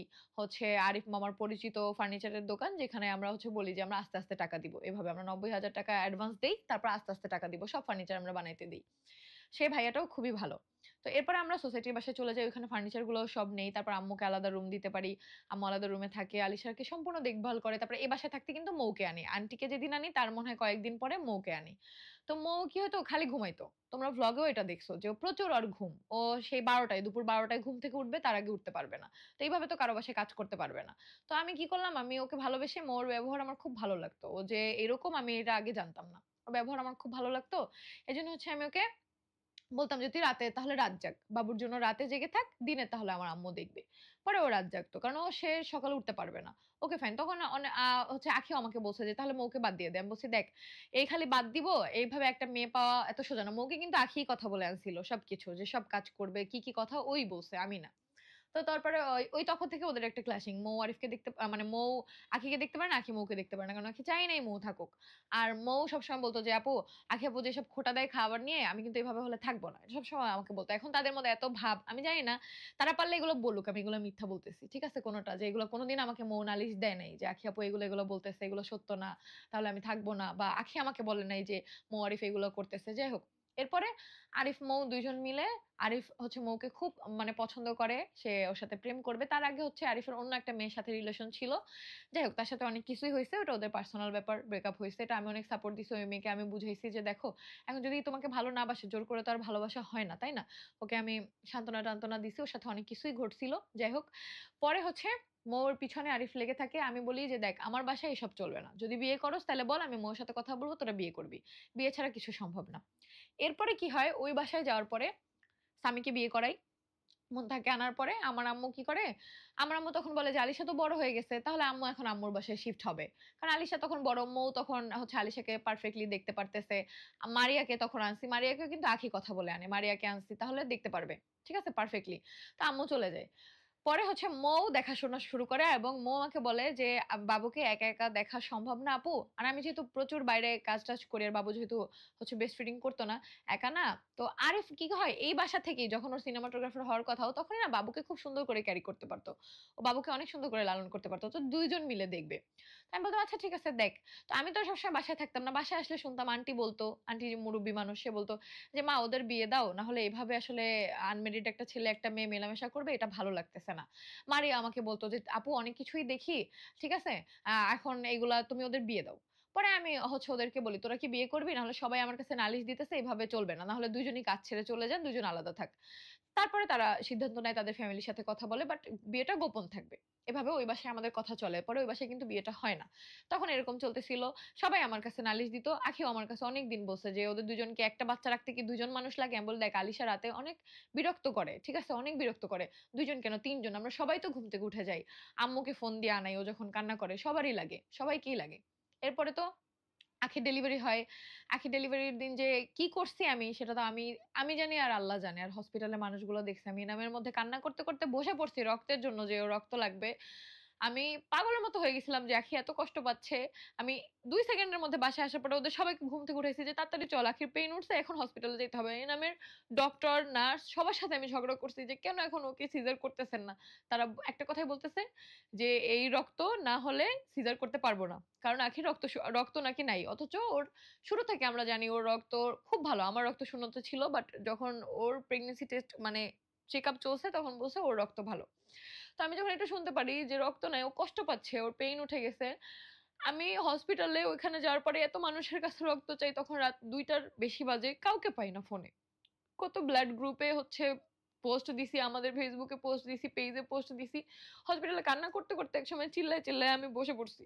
যে এই রক্তের জন্য এখন নাকি শেষ হয়ে যাবে। বাচ্চাটার এত বড় ক্ষতি হয়ে যাবে, আমাদের এত শখের বাচ্চা ২ টা। তারপরে একটা ভাইয়া সাইড থেকে যাচ্ছিল। উনাদের কেউ মনে হয় অ্যাক্সিডেন্ট করতেছিল। করছিল আরকি। নিয়ে আসছিল, ব্লাড দিছে। পরে আমাকে বলতেছে, "কি হইছে আপু?" পরে আমি বলি কি, "ভাইয়া এমার্জেন্সি ব্লাড লাগবে, A পজিটিভ। তো আমি মেয়ে মানুষ, আমার ব্লাড নিবে না। আমার গ্রুপ হচ্ছে A পজিটিভ। তো আপনারা কেউ যদি পারেন একটু ব্লাড দেন।" পরে বলে হ্যাঁ আমার একটা ফ্রেন্ড আছে, ওটা কোথায় যেন হচ্ছে জাহাঙ্গীরনগরের পিছনে, ওইখানে থেকে আনতে হবে। পরে বলে ভাইয়া আমাদের গাড়ি আছে, কোনো সমস্যা নেই, গাড়িতে যেয়ে আপনার বন্ধুকে নিয়ে আসবে। তখন তোমাদের ভাইয়া চলে যায়, সাথে রাজ যায়, আরো কে কে যায়, যে তাকে নিয়ে আসে, এরপর ব্লাড দেয়, এরপর ডেলিভারি হয়। যখন আয়াসের মুখটা দেখি, আর ডেলিভারির আগে বারবার আখির কাছে যাচ্ছিলাম, দেখতেছি ও পেইনে কষ্ট পাচ্ছে, তখন ওর আব্বু আম্মু আবার ওর ডেলিভারির কয়েকদিন আগে তারা হচ্ছে মেনে নেয় আমাদেরকে, বাসায় আসে। তাদের সাথে ভালো সম্পর্ক, অনেক ভালো সম্পর্ক ছিল। আমি তাদের অনেক কিছু শপিং করে দেই। তারপর হচ্ছে সবসময় কথা বলি। রিয়া আসে যখনই, তখনই আমি শপিং করে দেই। তখন সম্পর্ক খুব ভালো ছিল। কেউ বলে নাই তখন। তখন ওর বাপের কাছে আমি ছিলাম বড় মেয়ে। যেটা সত্য কথা। তুমি বড় মেয়ে। বড় মেয়ে ছিলাম দেখে আমার কাছে এই কথাটা বলতে পারছে যে তার দারোয়ানের কাছ থেকে সে ৫ লাখ টাকা নিছে। সেজন্য সে বাসা চেঞ্জ করতে পারতেছে না। ছাদের নিচে বাসায় অনেক কষ্ট হয়। আমি বলছি, "আব্বু আমি তোমার সব টাকা দিয়ে দিব।" ১ লাখ টাকা দিছিও। আমি কোনো আখির জন্য টাকা দেইনি। তাদের কষ্ট হয় আমি সেইজন্য টাকা দিছি। আমার কষ্টের টাকা আমি দিছি। আমি ইনকাম করছি। আখি তখন কোনো ভিডিও করত না যে আখির ইনকাম। আমার সাথে তো কত মানুষ এখনো ভিডিও করে। ওদের ইনকাম, এই যে মুনতাহারে কি একটা টাকা দেই আমি? মুনতাহার ইনকাম, ওরা আমার সাথে ফ্রেমে থাকে। কষ্ট আমি করি। ফ্রেমে থাকলেই তাদের ইনকাম হয়ে যায় না। আখি কিচ্ছু করে নাই। 0% এফোর্ট ও তখন আখি দেয় নাই। তারপর আমি দিছি ওর ফ্যামিলিকে, ওর জন্য দেইনি। তারা কষ্ট করে এজন্য দিছি যে ১ লাখ দিছি, আরো দিব আস্তে, আস্তে, যাতে ৫ লাখ টাকা দিতে পারি ওই দারোয়ানকে এবং ম্যানেজারকে, এবং তারা ওই বাসাটা চেঞ্জ করতে পারে। কারণ ছাদের নিচে তারা অনেক কষ্ট পায়। সেজন্য। রিয়াকে আমি আমার ছোট বোনের মতো দেখছি। এটা আল্লাহ দেখছে উপরে। রিয়া যখন বাসায় আসতো আলিশাকে আদর করত। সেটা নিয়েও খোঁটা দিছে। বলে রিয়া কি এই বাসায় যেয়ে বসে থাকতো? আলিশাকে রাখতো। আলিশাকে কি জোর করে রাখতো? আলিশাকে রাখার জন্য ৩ জন কাজের মানুষ বাসায়। আলিশাকে শুধুমাত্র দেখার জন্য। ওর দাদি আছে, ওর ফুপি আছে, এছাড়া ৩ জন কাজের মানুষ। আলিশাকে কারো দেখতে হয় না। আলিশাকে যে কোলে নেয় ভালোবেসে কোলে নেয়। এটা যদি আমি বুঝতাম রিয়া এটা নিয়েও খোঁটা দিবে, আমি রিয়াকে বলতাম তুই আলিশাকে ধরবি না। আমি তো দেখতাম যে ও খালা হিসেবে ভালোবাসতেছে। কখনো তো বুঝি নাই যে এইগুলো নিয়েও খোঁটা দিবে। তারপরে হসপিটালে যখন আয়াসের মুখটা দেখি, আমার এত শান্তি লাগে। আমার মনে হয়েছে কি যে আমার ছেলেটা আমার কাছে চলে আসছে, আমার ছোট্ট আয়াত আমার কাছে চলে আসছে। আমি ওরে এত আদর করছি, ওর জন্য আমার এত মায়া। আমি আখি চলে যাওয়ার পরেও কিন্তু আমি যোগাযোগ কখনো বন্ধ করিনি। সবসময় আমি নির্লজ্জের মতো রিয়ারে ফোন দিতাম। রিয়া ধরতো না, বলতো আয়াস ঘুমায়, ভিডিও দিত না, কিচ্ছু করতো না। কোনো রেসপন্স করতো না, আখি করতো না। তারপর আমি নির্লজ্জের মতো ফোন দিছি। আহাদরে দিয়ে ফোন দেওয়াইছি। বারবার বলছি আহাদরে যে তুমি ফোন দাও। আহাদের আর আখির কখনোই ওরকম ভালোবাসা ছিল না। আহাদের কখনো আখির প্রতি ভালোবাসা হয় না। আখিরও কখনো আহাদের প্রতি ভালোবাসা হয়নি। ওদের কখনোই ভালোবাসা ছিল না। যতটুকু সম্পর্কটা জোড়া লাগে আমি রাখছি। কিন্তু দিন শেষে সেই দোষের ভাগীদার আমি। যাই হোক, আমার সবচেয়ে বড় ভুল ছিল আমার হাসব্যান্ডকে বিয়ে করানো। ভাই এটা তোমরা আমাকে দেখে সবাই শিক্ষা নাও। সতীন কোনোদিনও আপন হয় না। কোনোদিনও না। এখন যখন আমি ওই যে অন্য কারো ভ্লগ দেখি না, সতীন আমি বলছি এই কিছুদিন থাকবে এটা। এটা নাটক। বাস্তবে কোনোদিনও কেউ কাউরে ভালোবাসতে পারে না। কোন সতীন কাউকে আপন করে নিতে পারে না। কারণ আমাকেই যেহেতু আমার সাথে আখি এগুলো করতে পারছে, আর কারো কথা তো বাদ। এরপরে এনাম মেডিকেলে ওর সিজার আমি করাই। আমার সিজার কিন্তু হচ্ছে সাভার স্পেশালাইজড হসপিটালে। ঠিক আছে? যেখানে খরচ অনেক কম হইছে, যার জন্য আমরা ওখানে করছি। আর ওর জন্য আমি খরচের কথা চিন্তা করি নাই। সাভারের বেস্ট হসপিটাল এনাম মেডিকেল, যেখানে আমি নিয়ে গেছি আখিকে, যাতে ও কষ্ট না পায়। তারপরেও নরমালে পেইন উঠে, ওর ব্লাডের জন্যও কষ্ট পাইছে। যেটার জন্য কিন্তু আমরা দায়ী না। এতটুকু কষ্ট ভাগ্যে লিখে নিয়ে আসছিল। তারপরে আয়েশকে নিয়ে যখন বাসায় যাই, সেদিন ওই বাসার মানুষের সাথে আমরা ঝগড়া করি। আমরা ৪ তলায় থাকতাম। ৫ তলা ফ্ল্যাটের আঙ্কেলরা কি করছে? সিঁড়িতে বসে ফার্নিচার ধুইতেছে। তারা হচ্ছে ফ্ল্যাট মালিক, আমরা হচ্ছে ভাড়াটিয়া। তো এটা নিয়ে তাদের খুব অহংকার ছিল। তারা ফ্ল্যাট মালিক হয়েও তাদের হচ্ছে গাড়ি নাই, আমাদের গাড়ি আছে। এজন্য সবসময় আমাদের খুব ছোট করে দেখতো সোসাইটির ওই বাসাটার ওই উনি। তো উনি ওখানে ফার্নিচার ধুইতেছে। তো আমি বলতেছি কি, "আঙ্কেল" আমি ভালোভাবে বলছি যে, "আমার হচ্ছে সতীন এখন আসবে, ওর ডেলিভারি হইছে। ও কিভাবে এই সিঁড়ি দিয়ে উঠবে?" তো ওই বাসায় লিফট কমপ্লিট হয় নাই। এই সিঁড়িতে এত পিচ্ছিল, এত ফেনা, ও কিভাবে উঠবে এই সিঁড়ি দিয়ে? বলে, "সেটা আমাদের দেখার সাবজেক্ট না। আমরা এইখানেই ধুবো। এটা আমাদের বাসা। আমরা ফ্ল্যাট ওনার।" তো এটা নিয়ে আহাত তার সাথে অনেক সিন ক্রিয়েট করে, রাগারাগি করে, সেও করে। তারপরে হচ্ছে আমরা কিন্তু এইজন্য ওই বাসা ছেড়ে দেই। যে এত অহংকার করলে তাদের সাথে এই বাসায় থাকা যায় না। এরপরে আখিকে নিয়ে আসি। আস্তে, আস্তে করে তোমাদের ভাইয়া ধরে, ধরে উঠায়। তারপর আয়েশকে কত সুন্দরভাবে আমাদের সংসারটা চলতেছিল। আয়েশকে সুন্দরভাবে দেখাশোনা করি। পরে হঠাৎ একদিন আখি বলে কি ও হচ্ছে ব্রেস্ট ফিডিং করাইতে কষ্ট হয় আয়াসকে। আ আ আখির মা পর্যন্ত, আখির মা তো ২য় দিনই চলে গেছে। হসপিটালে যেদিন সিজার হইছে তার পরের দিনই হচ্ছে বাসায় এসে, বাসায় যেদিন আসছে আখি সেদিনই রাতে সে চলে গেছে। একদিনও সে আয়াসকে লালন পালন করে নাই। আমার মা যেভাবে ৬ মাস আলিশাকে লালন পালন করছে, আয়াসকে একদিনও সে লালন পালন করে নাই। আয়াসকে সবকিছু আমরাই করছি। এরপরে বলতেছে কি ব্রেস্ট ফিডিং করাইতে কষ্ট হয়। তো যখন এটা আখির আম্মু ফোন দিছে আমাকে, ভিডিও কল দিয়েছে, বাবুকে দেখছে। তো বলতেছে যে, "না, বুকে দুধই যাতে খাওয়ায়, কৌটোর দুধ খাওয়াইও না। এটা কিন্তু ভালো না, ক্ষতি।" পরে আমি বলছি যে না আখির কষ্ট হয়। আখি বলতেছে আমার রাতে বারবার সেলাই নিয়ে উঠতে হয় ওকে খাওয়ানোর জন্য, আমার এটা অনেক কষ্ট হয়। তার চেয়ে ওরে দুধ কিনে দে, ওরে ওটা খাওয়াই। আমি বলছি আচ্ছা ঠিক আছে কোনো সমস্যা নেই। আমি ১ কার্টুন দুধ কিনে নিয়ে আসছি যে থাক। এই দুধই খাক। আখির যাতে কষ্ট না হয়। আমি কোনো টাকার দিকে তাকাই নাই। ডায়াপার কার্টুনে কিনে এনে রাখছি। এখনো ডায়াপার দুধের জন্য লাইভে এসে কান্না করে। ওকে কারা হেল্প করে। কই আমার কাছে ২ বছর থাকাকালীন তো এত অভাব গেছে, এত অনটন গেছে কোনদিন আখির ডায়াপার দুধ কিনে আনতে হয় নাই। কখন শেষ হইছে, কখন কিনে এনে রাখছি আখি টেরও পায় নাই। আলিশার জন্য, আয়াসের জন্য ২ জনের জন্যই। কখন আমি এনে রাখছি দুধ, টাকা আছে নাকি নাই, আখির সেটা দেখতেও হয় নাই। ও বলতেও পারবে না সেটা যে কোনদিন ও দেখছে শেষ। তার আগেই আমি স্টক করে এনে রাখছি। তারপর থেকে আয়েশকে গোসল করাইতাম আমি। আবার আম্মু বাসা থেকে এসে গোসল করায় যাইতো আয়েশকে। কারণ আখি পারে না। স্বাভাবিক ব্যাপার ১ম বাচ্চা করাইতাম। আমার আম্মু যেটা করছে সেটা আখির আম্মুও করে নাই। আমার আম্মু যতটুকু করছে। তারপরে তো ওই বাসা থেকে আমরা এই বাসায় আসি। এ বাসায় আসার পরে একদিন হচ্ছে হঠাৎ করে আবার এরকম ঘুম থেকে উঠে দেখতেছি আখি নাই। তখন আয়াস মনে হয় ১ মাস ১ মাস না ২.৫ মাস হবে এরকম ছোট। ঠিক আছে? তো এরপরে ও নাই। ও নারায়ণগঞ্জ চলে গেছে ওর একটা বান্ধবীর বাসায়। আমি জানি না আদৌ কোথায় গেছে। আয়াসকে রেখেই চলে গেছে। তো আয়াস তো দুধের বাচ্চা, ছোট। মায়ের দুধ না খাইলেও মায়ের গায়ের ঘ্রাণটাও তো বাচ্চারা বুঝে। আন্টিকে দিয়ে কল দেওয়াইছি। আন্টি বলছে যে, "মা তুমি আসো।" বলে, "না আমি আসবো না।" বলে, "তুমি বাচ্চাটা রেখে কেন গেছো?" আন্টি বলতেছে যে, "ও তো ছোট, ও তো কষ্ট পাচ্ছে। ওরে নিয়ে নিয়ে যাইতা।" বলে, "না আমার কোনো বাচ্চা লাগবে না।" ও যতবারই গেছে ও বাচ্চা রেখেই আরো একবার গেছে। বাচ্চা রেখেই চলে গেছে। তো এটা আহাদের একদমই পছন্দ না যে ও আগে যা করছে, করছে। ঠিক আছে? তো এখনো ও সেগুলো করতেছে। আর কথায় শুধু আলামিন, আলামিন, আলামিন। এটাও শুধু লাইভে বলছে সেটা না। এটাও আগেও বাস্তবেও আমাদের অনেকবার আলামিনের কথা শুনাইছে। আলামিনকেও ভালোবাসে বা তাকে সারা জীবন ভালোবাসবে, কোনদিন ভুলতে পারবে না। এটা এজ এ হাসব্যান্ড আহাদের মেনে নেওয়া খুবই কষ্ট, যেটা নরমাল। আমি বুঝি। বাট আমি বুঝাইতাম, "দেখ আলামিনের বউ বাচ্চা আছে। তোর তো আর আলামিনের সাথে বিয়ে হয় নাই। তাই না? তোর যদি এতই বুঝোস তাহলে আলামিনরেই বিয়ে করতি। আহাদরে কেন করলি?" তো এগুলো নিয়ে মাঝে মাঝে ওদের মধ্যে ঝগড়া হইতো। তো আমি তখন বলতাম যে, "দেখ এটা কোন হাসব্যান্ডই মানবে না যে তুই আরেকজনকে ভালোবাসবি।" তো এরপরে সবকিছু কিন্তু আমাদের সব সমান চলতো সবকিছু। তো চলে গেছে ওই যে, তারপরে আমার আম্মু ওকে ওর আব্বু-আম্মুকে আমি বাসায় আনাইছি। কেন আনাবো না? ২ দিন পরে সে চলে যায়। তো তার মেয়ের দায়িত্ব কে নিবে? এই যে বাচ্চাটাকে রেখে চলে গেছে, আমি কয় দিক সামলাবো? আমার তো একটা ছোট বাচ্চা আছে। আমি কয় দিক সামলাবো? এই যে একটা মানসিক চাপ যে বান্ধবীর বাসায় চলে গেছে, কোন বিপদ হইলো না ওর বান্ধবী কেমন? আমি কি কিছু জানি? তারপর ওর আব্বু আসছে, ওর বোন আসছে। ওর বোন আইসা বলতেছে যে, "ওর কোন বান্ধবী আমি ছুটাইতেছি?" ওর বোন যে এখন এত পটর করে না ওর সাথে, ওর বোন আগে সবসময় আমাদের সাথেই কথা বলতো, আমাদের ফেভারে। তো এরপরে ওর আব্বু আসে, ওর আব্বুর কাছেও যাবে না। ও বলতেছে যে, "না আমি তোমার বাসায় আমি যাব না। আমি তো তোমার কাছে বোঝা। আগেরবার আমার ডিভোর্স হইছে, তারপর তোমরা আমার সাথে যা করছো, আমি যাব না।" লাউডি দিয়ে কথা বলছে। পরে আমি আমার আম্মুকে বলি, "আম্মু দেখো তুমি বুঝায় আনতে পারো কিনা?"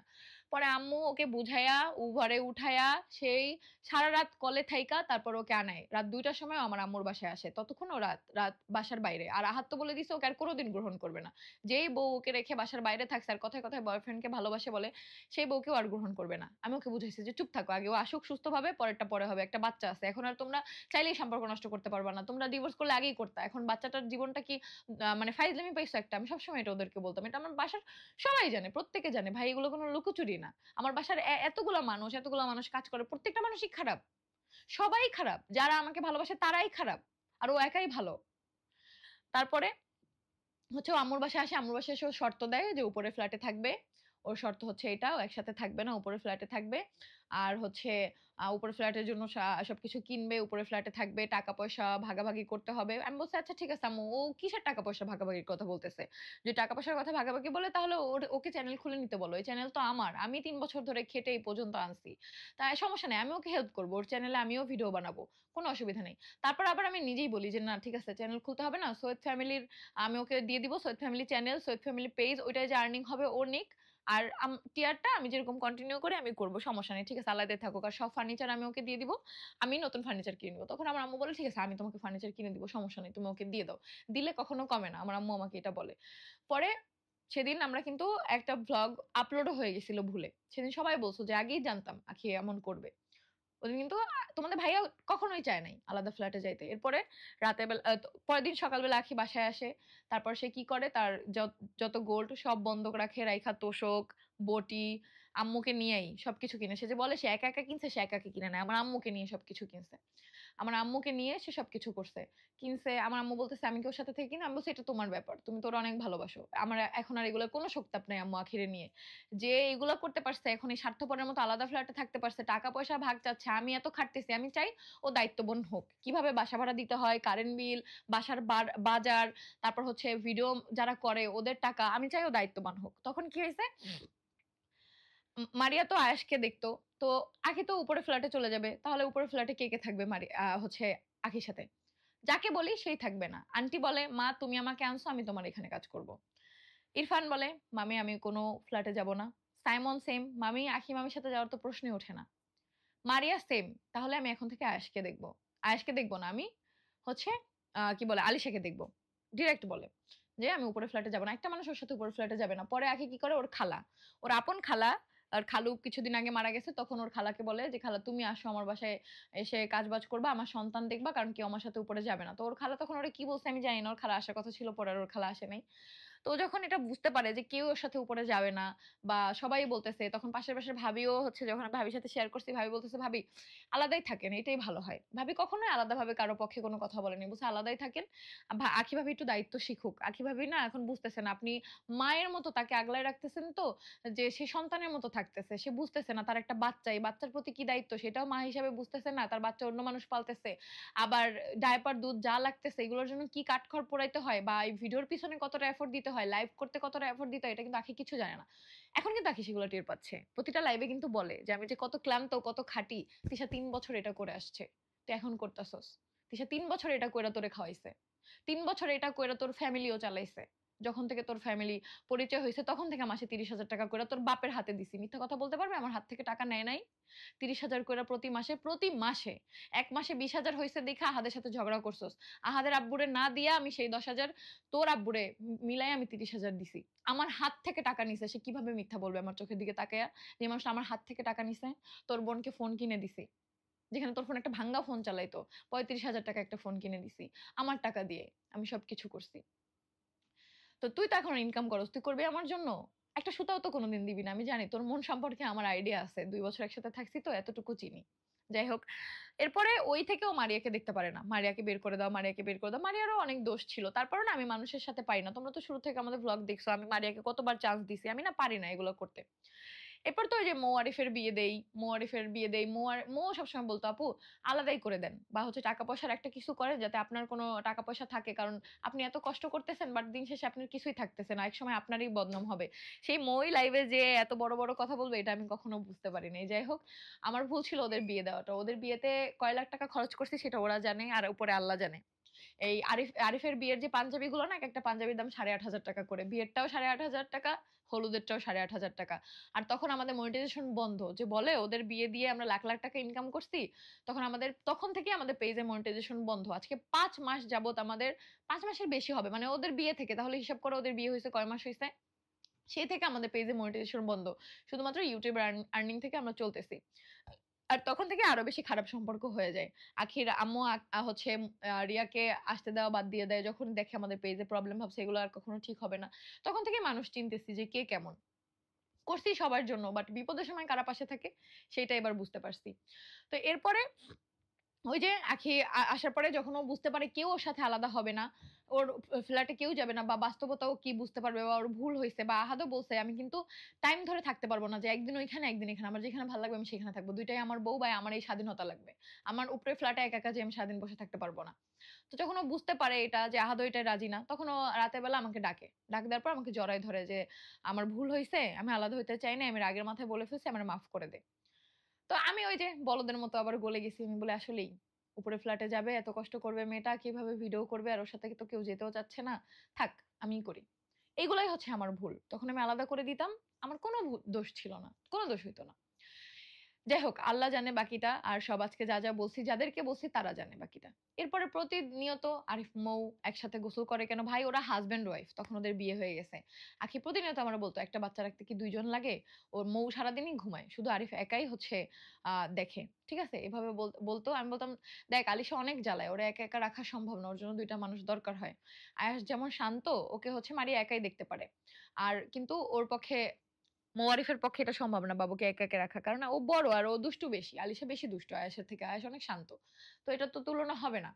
তো এটা নিয়ে সবসময় আমার কাছে নালিশ আসতো। এই মোয়ারিফ একসাথে গোসল করতে গেছে, বাবুরে অমুকের কাছে দিয়ে গেছে, বাবু কান্না করছে। আমি বলছি, "তাতে কি হইছে? হাসব্যান্ড ওয়াইফ একসাথে গোসল করে এটা ভালো। এটা তো খারাপ কিছু না। ও তো হাসব্যান্ড ওয়াইফ। তাতে কি হইছে?" এটা নিয়ে অনেক কিছু। মারিয়াও আমার কাছে এটা নিয়ে নালিশ দিত। আমি মারিয়ারে বলতাম, "তোর কি হিংসা লাগে মোয়ারিফরে দেখলে?" মারিয়া হাসতো। মানে খুব হাসি খুশি মন খোলা একটা মেয়ে। ওরে এত কিছু আমি বলছি। তারপরেও আমার কাছে এখনো আমার সাথে হাসি দিয়ে কথা বলে। খুবই মন খোলা একটা মানুষ। তো এরপরে কি হয় ওই যে আ মোয়ারিফের বিয়ের পর থেকে তারপরে এই যে ঝগড়া প্রতিনিয়ত ওই যে আলাদা হইলাম না। তারপর থেকেই টুকটাক ঝামেলা চলতেছিল। সবকিছু নিয়ে আখি আর আহাদের মধ্যে বেশি, বেশি হচ্ছে ঝগড়া। আখি বলতেছিল, "এখন আমি সহ্য করতে পারি না। তুমি যে তিশাকে ভালোবাসো এখন আমার এগুলো সহ্য হয় না। আমি এখন এগুলো মেনে নিতে পারি না। আগে আমি মেনে নিতে পারতাম। এখন আমার ওকে সহ্য হয় না।" তো এটা তোমাদের ভাইয়া খুব কষ্ট পাইতো যে আমাকে নিয়ে এগুলো বলতেছে। এগুলো তোমাদের ভাইয়া নিতে পারত না যে তুমি তো তিশাকে দেখিয়ে আসছো। ইভেন বাসায় যতবার সালিশি হইছে আখির আব্বু-আম্মু আসছে ততবারই আখির আব্বু-আম্মু বলছে। আখির আম্মু এটাই বলছে যে, "তুই তো সতীন দেইখা আসছস। তো সেখানে সমান সবকিছু হবে না। বা হচ্ছে আম হচ্ছে তিশাকে ভালোবাসবে সেটাও তো সহ্য করতে হবে। তোকে ভালোবাসবে সেটাও তিশা সহ্য করতে হবে।" আমি তখন বলছি, "আমার তো কোনো সমস্যা নাই। আমি তো একবারও কোনোদিন বলি নাই আমি আখিকে সহ্য করতে পারতেছি না। আমি কখনোই এই কথা বলিনি।" তারপর এই যে ঝগড়া, ঝগড়া, ঝগড়া, ঝগড়া, এই ঝগড়া আবার শেষ, আবার ভালো সম্পর্ক। আবার ঝগড়া, আবার ভালো সম্পর্ক। ২ দিন পর, পর এটাই বলে। হয়তোবা ও চাইছিল কি যে আহাদ সম্পূর্ণ ওর সাথে থাকবে আমাকে বাদ দিয়ে। বাট যেটা আহাদ কখনোই করবে না। "সোনা তুমি কেন? তোমার মতো ১০ টা আখি থাকলেও, ১০ টা দীপা থাকলেও আহাদ এটা কখনোই করবে না।" ঠিক আছে? ওই যে সবাই বলে না কালো জাদু, কালো জাদু করে আমি বাইন্ধা রাখছি। আমার জামাইরে কোনদিনও নিতে পারবা না। পারলে নিয়ে দেখাও। পৃথিবীর যত বড় কালো জাদু আছে পারলে করে দেখাও। তারপরেও পারবা না। কারণ কি জানো? মন থেকে আমি ভালোবাসি আমার হাসব্যান্ডকে। আমার হাসব্যান্ডকে রেখে আমি আমার বয়ফ্রেন্ডকে ভালোবাসি না। আমার হাসব্যান্ডের সাথে আমি আমার বয়ফ্রেন্ডের তুলনা করি না যে, "তুমি আমাকে এভাবে ধরো, আমার বয়ফ্রেন্ড এইভাবে ধরতো, তুমি পারো না।" বা "তুমি আমাকে এটা করো, এটা আমার বয়ফ্রেন্ড ওইভাবে করতো, তুমি পারো না।" ঠিক আছে? এই তুলনা আমি করি না। আমি যতটুকু ভালোবাসি আমার হাসব্যান্ডকেই ভালোবাসি। আমার জীবন, আমার জান, প্রাণ সবকিছু দিয়ে আমার হাসব্যান্ডের মন জয় করে চলি। সবসময়। সে যেটা পছন্দ করে সেটা করি। তাকে ভালোবাসি, তাকে বুঝি। কখনো তাকে প্রেশার দেই না। টাকা-পয়সা হোক, যাই হোক না কেন। কখনো তোমার মতো করি না। যার জন্য আমাকে ভালোবাসে। এই ঘুঙুরটার জন্য পাগল হয়ে গেছে। তখন ভাই আমাদের বুঝতেছো ইনকাম বন্ধ। আমাদের কোনো টাকা-পয়সা তখন নাই। ঘুঙুর পাগল হয়ে গেছে। সেই ঘুঙুর কিনায় আসছে ওই মুহূর্তে। তারপরে এই ক্যামেরাটা। এটার জন্য পাগল হয়ে গেছিল। জন্মদিনে যে ওকে সারপ্রাইজ দিব, ওর জন্মদিনটা যে করছি, এটা যে কিসের মধ্যে করছি এটা শুধু আমরা জানি। কিসের মধ্যে টাকাগুলো খরচ করছি ওর জন্মদিনে। ও তো কখনো আমারে কোনো সারপ্রাইজ দিল না। আমি তো ওর জন্য করে গেছি। তারপরও আমি ভালো না। কি সুন্দর কিছু, কিছু মানুষের ভিডিও দেখি যে যখন আখি হচ্ছে কিছু করছে ভিডিওতে, আমার যত্ন করছে, ওইটাও ভালোবেসে করছে। আমি ওর যত্ন করছি, ওইটা হচ্ছে নাটক। ভাই কেন? নাটক কার ছিল আর কি ছিল সেটা আঁখি আস্তে, আস্তে টের পাবে। আমি ওর জন্য কখনো কিছু করছি না, না করছি সেটা আঁখি টের পাবে। এই মঞ্জু বাজারে আমাদের কন্ট্রাক্ট আমরা প্রতি মাসে হচ্ছে শপিং করতাম। মাস শেষে আমরা হচ্ছে পেমেন্ট দিতাম। তো লাস্ট পেমেন্টটা শুধু আটকায় গেছে কারণ আমাদের পেজ বন্ধ। তো এটা ভাইয়া বুঝতে পারছে। মঞ্জু ভাইয়া কিছু বলে নাই। ভাইয়া মাঝে, মাঝে ফোন দিয়ে বলে, "টাকা হাতে আসলে দিয়ে দিও।" এটা বলবে স্বাভাবিক। তো সেই ড্রেসগুলা কিন্তু এখনো বাসায়। হ্যাঁ? সেই ড্রেসগুলা আমি দিয়ে দিতে চাইছি তাতেও দোষ হইছে যে আঁখি পড়বে। এখন আমি দিব না ভাই আমার দোষ হোক। এগুলা এখন আমি মঞ্জু ভাইয়াকে টাকা দিব। তার মানে এগুলো আমার কেনা। আমি এখন আর্ন করতেছি একা, একা। তার মানে আমার টাকা। তো আমার টাকার কোনো কিছু আমি কাউকে দিব না। তাতে আমাকে খারাপ বলো। আমি কিচ্ছু কাউকে দিব না। তোমাদের ভাইয়া এখন কোনো আর্নিং করতেছে না। সে অসুস্থ মানসিকভাবে। আমার কাছে সার্টিফিকেট আছে। সো আমি ইনকাম করে আমার সতীনের ছেলেকে মাসে ৳৩,০০০ দিব। তাতে যদি মনে করো আমি খারাপ, আমি খারাপ। এর থেকে বেশি আমি দিতে পারব না সৎ মা হিসাবে। কারণ যে বাচ্চার প্রতি আমার অধিকার নেই। ওদিন থানায় এসা আমাকে কোলে পর্যন্ত দেয় নাই। আমি কোলে চাইছি, আহাত কোলে চাইছে। ওদের অ্যাডভোকেট পর্যন্ত সে তো মিথ্যা কথা বলতে পারবে না। সে পর্যন্ত নিয়ে আসছে যে, "আঙ্কেল বাচ্চাটাকে কোলে দেই।" দেয় নাই বাচ্চাটাকে কোলে। আখির মা, আখির বাবা এরকম আগলায় রাখছে। রাখুক আগলায় তাতে আমাদের কি হবে? লাইভে এসে নাকি আখি বলছে আমার কোনদিন বেবি হবে না। এজন্যই হয়তোবা আল্লাহ এখন আমাকে বেবি দিছে। আল্লাহর কাছে লাখ, লাখ শুকরিয়া। তো এরপরে যেদিন আখি চলে গেছে এরপর মাঝখানে অনেক ঝগড়াঝাটি আরো এরকম গেছে ঝামেলা। তো এরপরে আমি বলি যে লাস্টে হচ্ছে আরেকটা অভ্যাস ওর, এই মাওয়া যাবে, এই হচ্ছে সুইমিং পুলে গোসল করতে যাবে। টাকা থাকুক আর না থাকুক। আর আমি ঠিকই আমার গোল্ড গুলা যখন প্রবলেম হইছে আমি বন্ধক রাখছি। ওর মতো একবারে বন্ধক রাইখা ওই যে দা বটি কিনা নষ্ট করি নাই টাকা। আমি যখন আমার হাসব্যান্ডের প্রয়োজন হইছে আমি বন্ধক রেখে তাকে টাকা দিছি। আবার যখন আখি এই যে সুইমিং পুলে যাইতে চাইছে লাস্ট, তো ঐদিন আমার কানের দুল বন্ধক রেখে ওদেরকে আমি সুইমিং পুলে ঘুরতে নিয়ে গেছি। ঠিক আছে? এগুলো তো আখি কখনো লাইভে বলল না। শুধু খারাপটাই বলে গেল। আরো কত মিথ্যা কাহিনী রটায়া। আমার আব্বু-আম্মুর ছোটবেলায় ডিভোর্স হইছে। এরপর আমার আম্মুকে তার পরিবারে বিয়ে দিছে। তার সাথে আমার আম্মু সংসার করতেছে। সেই ঘরে আমার ২ টা ভাই আছে। লিভিং এ থাকার কি আছে? এখানে লিভিং মানে কি? এখানে লিভিং এ থাকার কি আছে? যেই মা এত কিছু তোর জন্য করছে তুই কিভাবে তার নামে এত কিছু বললি? যাই হোক আমার ভিডিওটা ধৈর্য ধরে তোমরা দেখছো। না দেখলে পুরোটা কখনোই বুঝতে পারবা না। তো এরপরে যেদিন ও চলে গেছে সেদিনের কাহিনী আমি বলি। তো ও এরকম ওই ঝগড়া করতেছে দেখে প্রচুর পরিমাণে, তো আমি বলতেছি কি যে হচ্ছে রুমটা সেপারেট করা দরকার। দেখো এক রুমে ঘুমাইলেই যে মানুষ প্রাইভেট টাইম একসাথে স্পেন্ড করে সেটা তো না। আমাদের প্রাইভেট টাইম আলাদাই স্পেন্ড করা হইতো। জাস্ট আমরা ঘুম কি রাতের বেলা তো আমি সারারাত এডিটিংই করতাম। আমি ঘুমাইতাম সকালে। ঘুমাইতাম। তো আমি ঘুম থেকে উঠেই আমি আহাদকেও কিছু বলি নাই। আমার মেজাজ অনেক গরম ছিল তখন আহাদের উপর।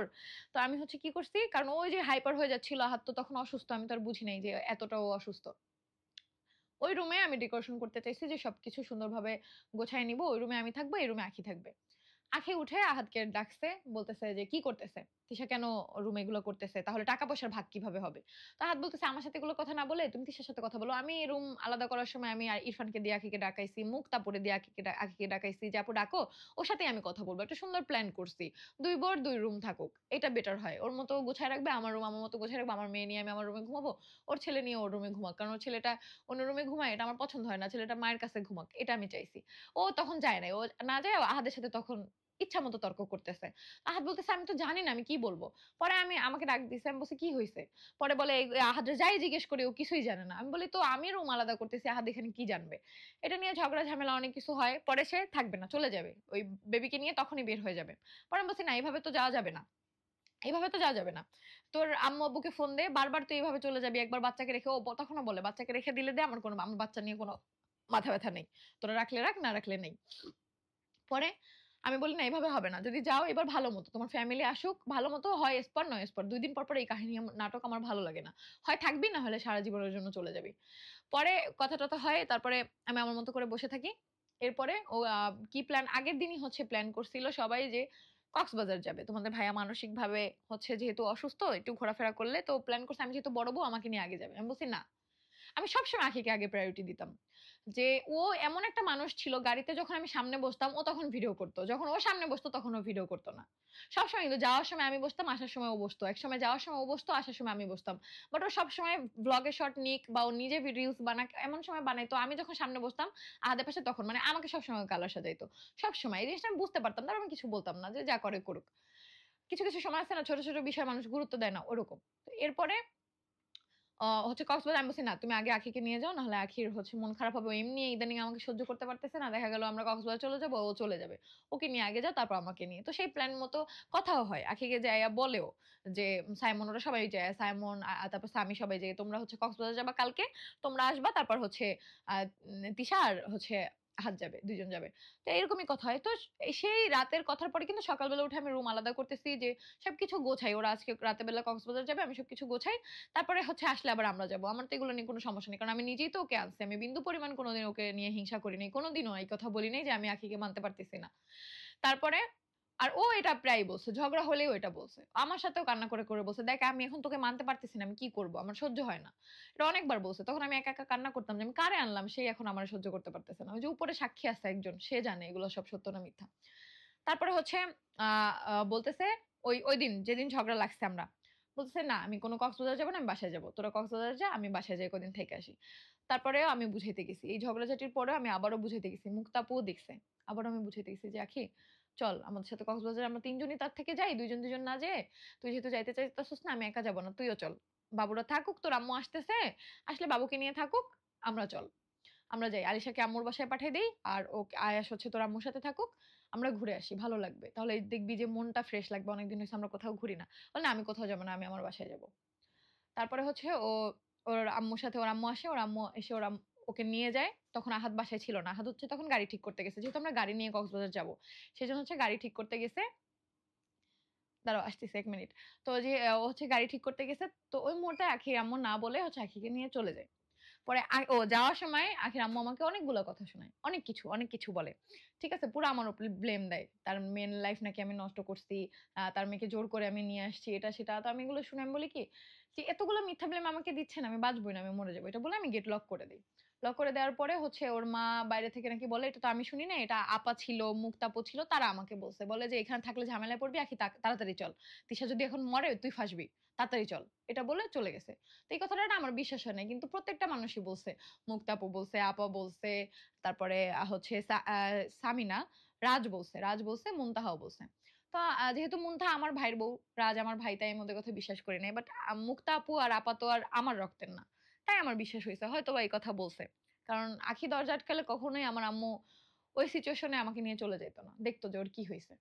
এরপর আমি আখি আব্বুকে কল দেই যে, "আমি এত কিছু করছি আব্বু আপনাদের জন্য। তারপরও আপনার বউ আমার নামে এই দোষ দিয়ে গেছে। আমি বাঁচবই না, আমি মরে যাবো। আপনি ভালো থাকেন আপনার মেয়েকে নিয়ে।" তারপরেও তারা একটা ফোন দিয়ে খোঁজ নেয় নাই আমি ভালো আছি নাকি। আমি তো দরজা লক করে দিছি ভিতরে। দরজা লক করে দিয়ে বিশ্বাস করবা না ঐদিন ফার্স্ট আমার মনে হইছে যে আমি মরে যাই। এত কিছু ব্লেম আমাকে দিচ্ছে। আমি জাস্ট হচ্ছে তখন ওই যখনই আঁখি চলে গেছে ওরা সাথে, সাথে হচ্ছে তোমাদের ভাইয়াকে কল দিছে। ফ্যানের সাথে আমি ওড়না ঝুলাইছি পর্যন্ত। এর মধ্যে আইসা নিয়া তোমাদের ভাইয়া এত জোরে, জোরে দরজা মানে পুরা ভাঙার অবস্থা এরকম। আর ওর হাতে ব্যথা আমি জানি। পরে আমার মাথায় আসে যে আমি কেন মরবো? যে আমার এই সিচুয়েশন এ চলে যাইতে পারছে, তার জন্য আমি কেন মরবো? আমি দরজা খুলি, তোমাদের ভাই আমাকে জড়ায় ধরে স্বামী কান্না করে দেয় যে, "তুই কার জন্য মরবি? হ্যাঁ, কেন তুই এই করবি? এত কিছু কইরা এই ২ বছরে তারপরে তোর দোষ। তার জন্য তুই কেন নিজেরে শেষ করবি?" পরে আমার মন অনেক খারাপ ছিল। তোমাদের ভাইয়া ওই রাতের বেলাই হচ্ছে পরে ওই প্ল্যান মতো আমাকে নিয়ে হচ্ছে কক্সবাজারে চলে যায়। তারপর তো দেখছোই আমরা যাওয়ার পরে তোমাদের ভাইয়া সব ছবি-টবি চেঞ্জ করে ফেলে। কারণ এটা তোমাদের ভাই অনেক বেশি কষ্ট পায় যে আমাকে মৃত্যুশয্যায় ফালায় আঁখি কিভাবে চলে গেল। ওর মায়ের এই কথায় যে, "এখন তিশা মরলে তুই ফাঁসবি। এখানে ফাঁসাটা বড় নাকি আমি মরে যাচ্ছি এটা বড়।" এতটুকু মায়া ওর নাই। তো তারপরে আমরা কক্সবাজার থাকাকালীন হচ্ছে আঁখি তখন আমাদের কাছে অনেক টাকা ছিল না। আমার আম্মুর কাছ থেকে টাকা নিয়ে আমরা কক্সবাজারে গেছিলাম। কক্সবাজারে একদম শেষের দিন যেদিন আমাদের টাকা-পয়সা শেষ, সেদিন আঁখি মেসেজ দেয় যে, "বাবুর দুধ ডাইপার শেষ। টাকা পাঠাও ২,০০০।" পরে হচ্ছে বলে, "আঁখি এখন আমাদের কাছে টাকা নেই। আমরা বাসায় যাইয়া নেই। তারপর ব্যবস্থা করে পাঠাবো।" কারণ ওইদিন শুধু আমরা আসবো, গাড়িতে আমাদের তেল ভরতে হবে এই টাকাটাই আছে। আমরা চলে আসি। আসার পরে যখন আঁখি হচ্ছে আবার টাকা চায়, পরে আমি বলছি, "আঁখি দেখ, যেই বাবা আমার কাছে এত বড় মুখ করে গেছো, একটা দুধ তোর ছেলেকে কিনে দিতে পারে নাই, একটা ডায়পার কিনে দিতে পারে নাই, আমাদের কাছেই চাইতে হইলো। তাইলে বোস তুই কোথায় গেলি? তুই চলে আয়। তুই ভুল কর" "না, আমি আসবো না। টাকা দিলে দিবি, না দিলে নাই। আমি আর কোনদিন আসবো না।" Okay fine. এরপর থেকে তো সবকিছু তোমরা জানোই। তো লাইভে কিছু, কিছু কথা আমি উল্লেখ করছি দেখে সবাই মনে করছো কি যে এই মেয়েটা কত খারাপ। আসলে রাগ বেশি আমার। আমি হাইপার হয়ে যাই আর সত্য কথাগুলাই বলি হাইপার হয়ে। ঠিক আছে? ওই মিথ্যা বলে লাইভ করে ডিলিট করার অভ্যাস আমার নাই। ঠিক আছে? আমি একটা কথাও এখানে মিথ্যা বলি নাই। আমি চাইলে ওর ফ্যামিলির নামে পেঁচাইয়া অনেক মিথ্যা কথা বলতে পারতাম। কারণ ভাই ২ বছর থেকে ও যেমন জানছে আমার আব্বু-আম্মুর ডিভোর্স হইছে, আমার স্টেপ ফাদার, আমার আপন বাবা আলাদা। সেরকম ওর ফ্যামিলিরও অনেক কিছু আমি জানছি।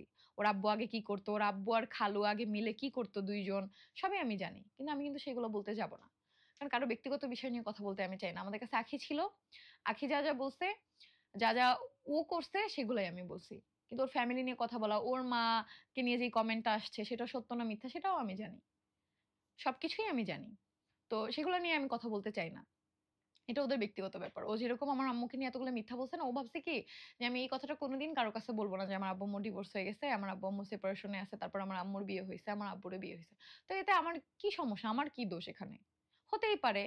যেমন তোর আব্বু-আম্মুর ডিভোর্স হয় নাই। কিন্তু তোর কিন্তু অলরেডি ২ টা ডিভোর্স হয়ে গেছে। তাতে কি হইছে? এই যেই কথাটা আমাকে তুই শুনাইলি সবার মাধ্যমে যে আমাকে সবাই বলল যে আমার আম্মু নাকি লিভিং এ থাকছে। আমার আম্মুর ২ টা বাচ্চাই নাকি লিভিং এ হয়ে গেছে বাংলাদেশে। এতই সোজা লিভিং এতই সোজা। তোর ছেলেকেও তো ইন ফিউচার এ বলবে তোর মায়ের ২ টা ডিভোর্স হইছে। বলবে না? সেদিনই এটার ফল পাবি তুই। যেদিন তোর ছেলেটা বড় হবে, সমাজে চলবে, স্কুলে যাবে আর ওকে বলবে যে তোর মায়ের ২ টা ডিভোর্স হইছে। তোর মা ২ জন একজনের সাথে সংসার করতে পারে নাই। সেদিন তুই বুঝবি।